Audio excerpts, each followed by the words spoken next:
Fight the future. I had intended to make an in-depth video on drag queen story time for children. I was going to examine how this is an international phenomenon which only obtained the backing of governments and military base commanders starting with 2021 when Joe Biden took office. But it occurs to me that I have been making the same video over and over since the George Floyd riots. And that video is this: you must create the future, because if you don't, other people will create the future for you. And it's never been on more display here than with this movement for drag queens to read storybooks to children. What's interesting is we never had a movement for gays to read storybooks to children at public libraries.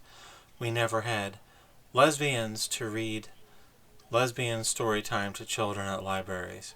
We never had bisexuals doing a story time reading to children at libraries.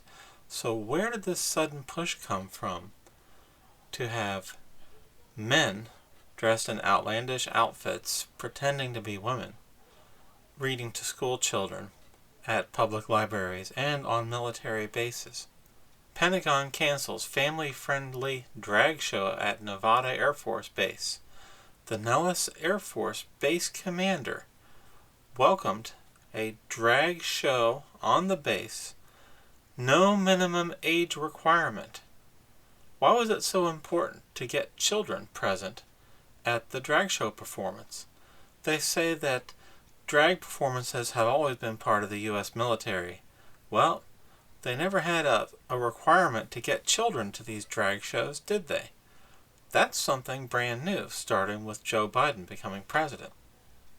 Here's a similar story. Ramstein cancels libraries' drag queen story time for Pride Month following criticism. An event at Ramstein Air Base in Germany in which a drag queen was scheduled to read a book to children this week was canceled after criticism. Quote, "We're celebrating Pride Month at the Ramstein Library with drag queen story time." A screenshot of the event page circulating online said, "Be sure to wear your brightest and most colorful outfits." There it is, drag queen story time. Why was this something ordered at a remote U.S. air base in Germany?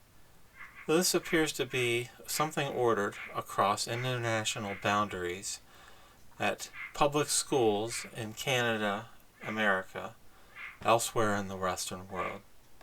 Here's a story from Canada. Drag story times have become a target of hate. Why some families love them anyway. By impartial, nonpartisan, and open-minded CBC News journalist Yvette Brent. She relates how anyone who dares oppose drag queens reading to children must be bigoted and intolerant.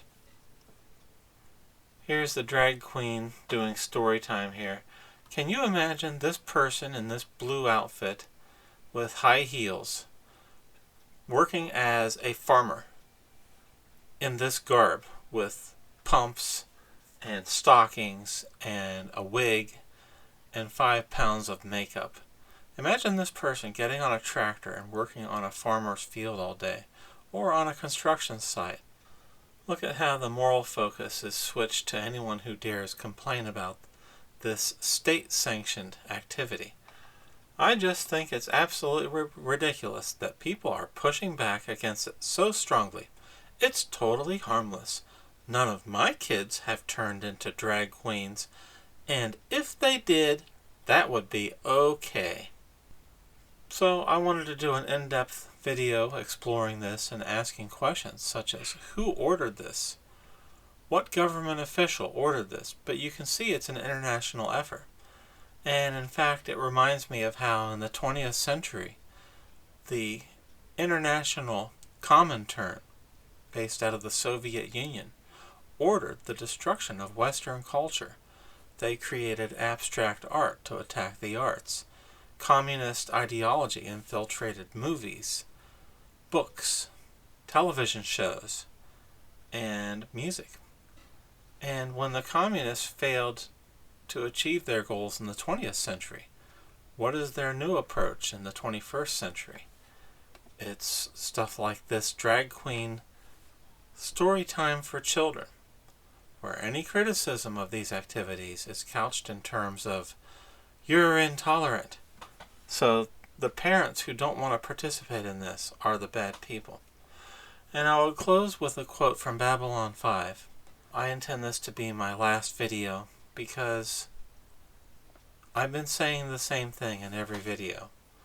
There are those across countries, socialists, leftists, progressives, outright communists and Marxists, who view your culture as their enemy and something to be destroyed. They want to destroy your family, and they want to destroy your very individualism. You are the enemy of those who seek to forcibly transform our culture. And if you sit by and do nothing, you will see this take place without your permission. You must fight the future, or the future will be created for you. Thank you. Babylon 5 was the last of the Babylon stations. There would never be another. It changed the future, and it changed us.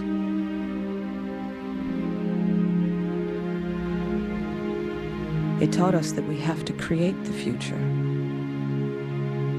or others will do it for us.